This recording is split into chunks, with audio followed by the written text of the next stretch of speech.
व्रत या उपवास में कुछ नई मिठाई खाने का मन हो तो आप ये साबूदाने की टेस्टी बर्फी झटपट बनाकर तैयार कर सकते हैं। इस मिठाई को बनाने के लिए साबूदाना भिगोने का भी झंझट नहीं है और इसे आप बिना चाशनी और बिना मावा के बना सकते हैं। और साथ में फलाहारी अप्पे बनाएंगे। ये झटपट बनने वाला हल्का फुल्का नाश्ता है जिसे हमने समा के चावल से बनाया है। ये अप्पे बहुत ही कम घी में बनते हैं और ऊपर से ये जितने क्रिस्पी हैं उतने ही अंदर से सॉफ्ट, मुलायम और जालीदार बनते हैं। Hello friends, welcome back to my channel. तो चलिए आज की ये मज़ेदार रेसिपी शुरू करते हैं। साबूदाने की नरम और स्वादिष्ट बर्फ़ी बनाने के लिए यहाँ पर मैंने एक नॉनस्टिक कढ़ाई ली है। इसमें हम थोड़ा सा पानी डाल देंगे। पानी इसलिए डालते हैं कि दूध तले में चिपके नहीं। चलिए अब हम इसमें 1 लीटर फुल क्रीम दूध ऐड कर देंगे। अगर आपके पास में फुल क्रीम दूध नहीं है तो आप नॉर्मल दूध से भी इस मिठाई को बना सकते हैं। अब इस दूध को हम चम्मच से लगातार चलाते रहेंगे और इसे तब तक पकाएंगे जब तक ये रिड्यूस होकर आधा ना हो जाए। तो दूध को मैंने लगभग 15 से 20 मिनट तक मीडियम फ्लेम पर पका लिया है। अब आप देख सकते हैं कि ये आधा हो चुका है। और अब मिठाई या बर्फ़ी को मिठास देने के लिए मैंने यहाँ पर आधा कप चीनी ली है। आप अपने स्वाद के अनुसार चीनी की मात्रा को कम या ज़्यादा कर सकते हैं, लेकिन मेरे हिसाब से ये एक परफेक्ट मेजरमेंट है। तो दूध को हम 2 से 3 मिनट तक मीडियम फ्लेम पर और पका लेंगे ताकि इसका टेक्सचर रबड़ी जैसा गाढ़ा हो जाए। 2 से 3 मिनट के बाद में आप देख सकते हैं दूध रिड्यूस होकर और भी ज़्यादा गाढ़ा हो गया है और अब ये लगभग 1 से 1.5 कप दूध है। साबूदाना बर्फ़ी बनाने के लिए रबड़ी जैसा गाढ़ा टेक्सचर का दूध होना चाहिए, इस बात का पूरा ध्यान रखें। चलिए अब दूध को हम गैस की फ्लेम से उतार लेते हैं और चलते हैं नेक्स्ट स्टेप की तरफ। साबूदाना बर्फ़ी बनाने के लिए मैंने 3/4 कप मीडियम साइज़ का साबूदाना लिया है। छोटे दाने वाला साबूदाना भी आप यूज़ कर सकते हैं, लेकिन ये मीडियम साइज़ के साबूदाने सबके घर में अवेलेबल होते हैं, इसलिए मैंने मीडियम साइज़ का साबूदाना लिया है। अब साबूदाने को सूखे कपड़े से अच्छी तरह से साफ़ कर लेंगे ताकि इसमें कोई गंदगी या पाउडर होगा वो निकल जाएगा। तो साबूदाने को न हमें भिगोना है न ही इसे गीले कपड़े से साफ़ करना है, सिर्फ इस तरह से सूखे कपड़े से साबूदाने को साफ़ कर लीजिए। अब नेक्स्ट गैस की फ्लेम को लो रखें और इसमें ये 3/4 कप साबूदाना डाल दें। साथ में 1/4 कप कच्ची मूंगफली और 1/4 कप मखाना ऐड करेंगे। अब लो फ्लेम पर हम सभी चीज़ों को 4 से 5 मिनट तक ड्राई रोस्ट करेंगे ताकि साबूदाना अच्छे से क्रिस्प हो जाए। अगर आप इस मिठाई में मूंगफली और मखाना नहीं डालना चाहते हैं तो इसे स्किप कर सकते हैं। सभी चीज़ों को हल्का सा भूनना बहुत ज़रूरी है ताकि इसमें जो थोड़ा बहुत मॉइस्चर होगा वो ख़त्म हो जाएगा और इसे पीसना आसान होगा। अब आप देख सकते हैं मखाना अच्छा क्रिस्प हो गया है और मूंगफली भी हल्की सी भुन गई है। तो सभी चीज़ों को हमें हल्का सा भूनना है, बहुत ज़्यादा इसे नहीं भूनना है क्योंकि बाद में हम इसे फिर से एक बार घी के साथ में भूनेंगे। तो चलिए गैस की फ्लेम को बंद करते हैं और इसे प्लेट में निकाल लेते हैं और पूरी तरह से ठंडा होने देंगे। जब ये पूरी तरह से ठंडा हो जाए तो इसे मिक्सर ग्राइंडर जार में डालें और इसे पीसकर इसका फाइन पाउडर बनाकर तैयार कर लें। इस व्रत वाली या फलहारी बर्फ़ी को आप सावन के महीने या नवरात्रि पर एक बार ज़रूर बनाकर ट्राई करें और यकीन मानिए ये बहुत ही स्वादिष्ट बनती है। तो देखिए मैंने इसे पीस लिया है। अगर आपको इसमें थोड़े बहुत मोटे टुकड़े नज़र आ रहे हों तो इसे एक बार छान लीजिए। मैं इसे छान नहीं रही हूँ क्योंकि मैंने इसे अच्छी तरह से पीस कर तैयार कर लिया है। अब जिस बर्तन में आप बर्फ़ी जमाना चाहते हैं उसे देसी घी से अच्छी तरह से ग्रीस कर लीजिए। तो मैंने ये ट्रे को देसी घी से अच्छी तरह से ग्रीस कर लिया है। अब हम इसके ऊपर बटर पेपर लगाएंगे और बटर पेपर के ऊपर भी थोड़ा सा देसी घी लगा देंगे ताकि मिठाई को निकालना आसान हो जाए। अब हमें साबूदाना पाउडर को भूनना है, तो यहाँ पर मैंने 2 बड़े चम्मच देसी घी लिया है। इस समय गैस की फ्लेम को लो रखें और जैसे ही घी पिघल जाए इसमें हम ये साबूदाना पाउडर डाल देंगे। अब हमें लो फ्लेम पर 7 से 8 मिनट तक इसे अच्छी तरह से भूनना है ताकि साबूदाने का कच्चापन पूरी तरह से ख़त्म हो जाए। फ्रेंड्स, वीडियो में आगे बढ़ने से पहले आपसे एक छोटी सी रिक्वेस्ट है। अगर आप मेरे चैनल पर नए हैं और आपको मेरी रेसिपीज़ पसंद आती है तो इसे लाइक करें, फ्रेंड्स और फैमिली के साथ में शेयर करें और चैनल को सब्सक्राइब करें। अब आप देख सकते हैं इसका हल्का सा कलर चेंज हो गया है, तो इसे बहुत ज़्यादा डार्क कलर का नहीं भूनना है, इस बात का ध्यान रखें।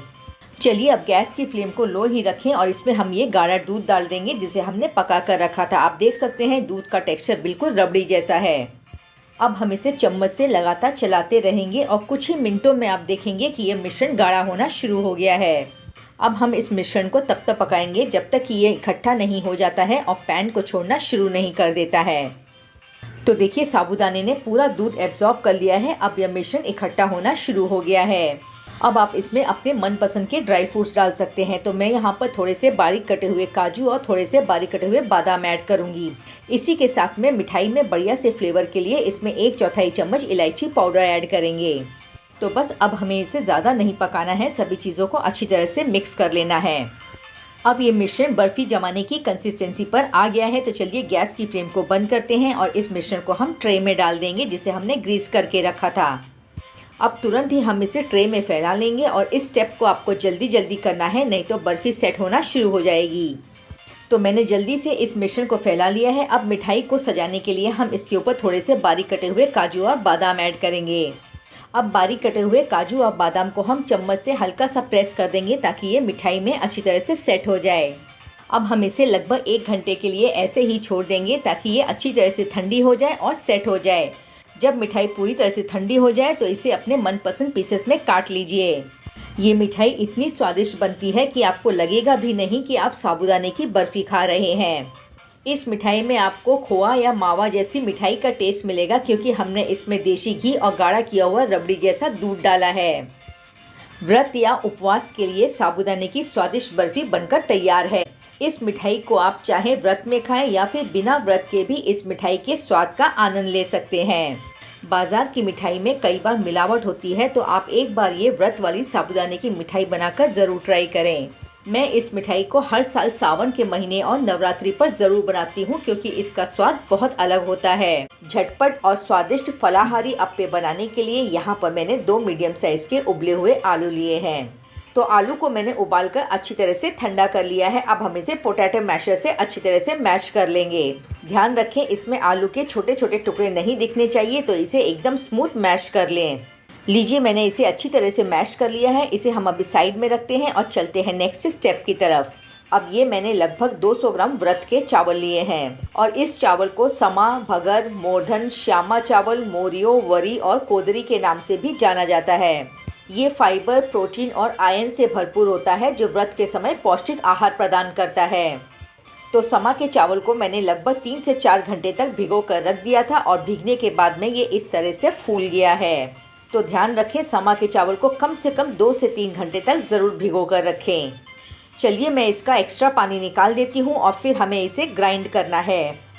अब हम एक मिक्सर ग्राइंडर जार लेंगे और उसमें ये व्रत के चावल डाल देंगे। लीजिए, मैंने समा के चावल को मिक्सर ग्राइंडर जार में डाल दिया है। अब हम इसमें 2 से 3 चम्मच पानी डालेंगे और इसका गाढ़ा और स्मूथ पेस्ट बनाकर तैयार करेंगे। इस स्टेज पर हमें इसमें ज़्यादा पानी नहीं डालना है, ज़रूरत होगी तो हम इसमें आगे चलकर पानी ऐड करेंगे। लीजिए, मैंने इस तरह से फाइन पेस्ट बनाकर तैयार कर लिया है। अब जो आलू हमने मैश करके रखे थे उसमें हम ये सारा घोल डाल देंगे। अब नेक्स्ट इसमें हम आधा चम्मच बारीक कटी हुई हरी मिर्च डालेंगे और साथ में आधा चम्मच कद्दूकस किया हुआ अदरक ऐड करेंगे। अब इसमें 4 से 5 बारीक कटे हुए करी पत्ते डालेंगे। तो इनमें से जो भी चीज़ आप व्रत में नहीं खाते हैं उसे आप हटा दीजिए। अब नेक्स्ट इसमें जाएगा आधा कप बारीक कटा हुआ हरा धनिया और जीरा डालेंगे आधा चम्मच। और अब अप्पे के स्वाद को बढ़ाने के लिए इसमें हम 1/4 चम्मच काली मिर्ची का पाउडर ऐड करेंगे। और ये मैंने सेंधा नमक लिया है, यानी कि व्रत वाला नमक। तो नमक हम स्वाद के अनुसार ऐड करेंगे। अब हल्के हाथ से हम सभी चीज़ों को अच्छी तरह से मिक्स कर लेंगे और अगर ये मिश्रण हमें ज़्यादा गाढ़ा लगेगा तो हम इसमें थोड़ा सा पानी ऐड करेंगे और फिर इसकी कंसिस्टेंसी को एडजस्ट कर लेंगे। अब आप देख सकते हैं कि घोल काफ़ी गाढ़ा है, तो इसमें 3 से 4 चम्मच पानी डालेंगे और इसे अच्छी तरह से मिक्स करेंगे।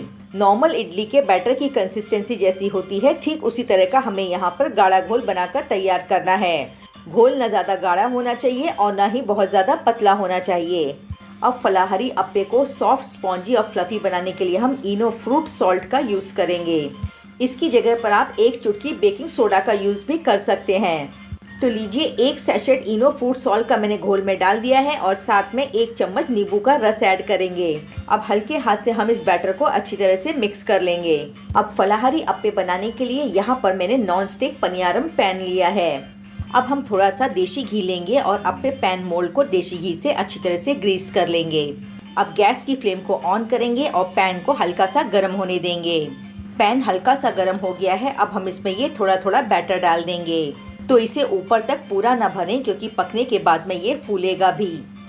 इस समय गैस की फ्लेम को लो रखें और जब सारे मोल्ड को आप बैटर से फिल कर लें तो गैस की फ्लेम को लो टू मीडियम रखें। अब इसे हम ढक देंगे और लो टू मीडियम फ्लेम पर हम इसे 2 से 3 मिनट तक कुक कर लेंगे। लगभग 2 से 3 मिनट हो चुके हैं। ढक्कन खोलकर चेक करते हैं। आप देख सकते हैं अप्पे अच्छी तरह से फूल गए हैं। अब हम चम्मच की मदद से इसे पलट देंगे और नीचे से भी अच्छी तरह से सेक लेंगे।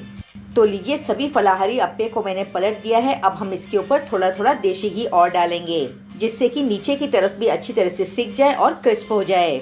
अब लो टू मीडियम फ्लेम पर हम अप्पे को 2 से 3 मिनट तक और सेक लेंगे, जिससे कि ये नीचे से भी अच्छी तरह से क्रिस्प हो जाए। अब हमें इसे ढककर पकाने की बिल्कुल भी ज़रूरत नहीं है। और ये लीजिए, अप्पे नीचे से भी अच्छी तरह से सिक गए हैं। तो अब हम इसे एक प्लेट में निकाल कर रख लेते हैं। अगर आपके पास पनियारम पैन नहीं है तो आप इस बैटर से तवे पर छोटे छोटे उत्तपम बना सकते हैं। लीजिए, सभी फलाहारी अप्पे मैंने प्लेट में निकाल लिए हैं। इसी तरह से हम दूसरा बैच भी बनाकर तैयार कर लेंगे। और अब ये लीजिए, सेकंड बैच के भी अप्पे बनकर तैयार हैं। ऊपर से एकदम क्रिस्पी और अंदर से उतने ही सॉफ्ट और स्पॉन्जी बने हैं। चलिए, अब अप्पे के साथ में हम फटाफट से फलाहारी सिंपल और सरल चटनी बनाकर तैयार कर लेंगे। यहाँ पर मैंने आधा कप भुनी हुई मूंगफली ली है। मूंगफली को मैंने हल्का सा भून लिया और इसका छिलका उतार लिया है। अब हम लेंगे 2 चम्मच सूखे नारियल का बुरादा। इसकी जगह पर आप ताजा नारियल भी यूज कर सकते हैं। साथ में 2 हरी मिर्च और आधा इंच अदरक का टुकड़ा लेंगे। अब इसमें जीरा जाएगा आधा चम्मच और सेंधा नमक डालेंगे स्वाद के अनुसार। अब मैं इसमें 2 से 3 चम्मच दही ऐड करूंगी। अगर आपके पास में दही नहीं है तो आप बिना दही के भी ये चटनी बना सकते हैं। अब हम इसमें थोड़ा सा पानी डालेंगे और इसका फाइन पेस्ट बनाकर तैयार कर लेंगे। तो ये लीजिए, व्रत वाली सिंपल और सरल चटनी बनकर तैयार है। अब इस चटनी को हम गर्मा गर्म फलाहारी अप्पे के साथ में सर्व करेंगे। तो आपने देखा, ये इंस्टेंट फलाहारी अप्पे बनाने में समय भी कम लगता है और सामग्री भी बहुत कम लगती है। चलिए, एक अप्पे को तोड़कर चेक करते हैं। आप देख सकते हैं ये ऊपर से क्रिस्पी और अंदर से उतने ही सॉफ्ट, स्पॉन्जी और फ्लफी बने हैं। तो फ्रेंड्स, आज की ये रेसिपी इंस्टेंट है, पौष्टिक है और खाने में इतनी स्वादिष्ट है कि आप इसे हर व्रत में बनाना चाहेंगे। तो फ्रेंड्स, अगर आपको आज की ये रेसिपी पसंद आई हो तो इसे लाइक करें, शेयर करें, कमेंट करें और चैनल को सब्सक्राइब करना बिल्कुल न भूलें। वीडियो को अंत तक देखने के लिए आपका बहुत बहुत धन्यवाद। फिर मिलेंगे किसी और मज़ेदार रेसिपी के साथ। तब तक खाते रहिए, खुश रहिए और अपनी सेहत का ध्यान रखिए।